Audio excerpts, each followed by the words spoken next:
this is how you can use Google Flow in 2026. So Google Flow is Google's AI video creator or AI image and video generator. So basically, just go to the official website labs.google and then you want to go ahead and create a project after you sign into your account. So after clicking that button, you'll be able to ask a prompt directly in order to create a text to video. So first, you need to add what type of video you want to create. Let's say, for example, you want a cat dancing in the beach. Then wait for it to load. And now you can now prompt that after you choose a model right here. So the model you can choose depends on the plan that your account is available. Let's say, for example, you want to choose this one, which is on beta. Then you can also adjust the ratio and the outputs per prompt. So basically, this is how many videos will be generated per prompt. Now you can also adjust some settings as well. After that, you can now expand it directly by adding some details and now generate it. And then you need to wait for it to load.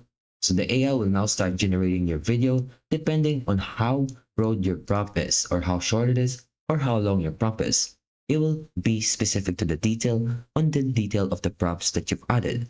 So you need to make sure you've added the ultimate details of the video you want to be created in order to make sure that there are no problems on your video that you've generated.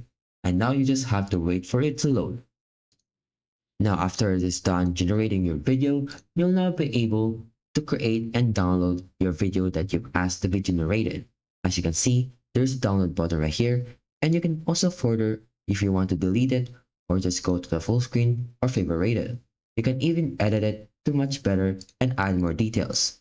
And you can also add another scene in order to further lengthisize the video. Now you can play the video right here, and as you can see, it also includes an audio for the video itself, and not just the video static with no audio. So as you can see, that's how you can basically use Google Flow in 2026. If you like this video, check out these other video recommendations below. Please leave your comments, like and subscribe to my channel. Thank you.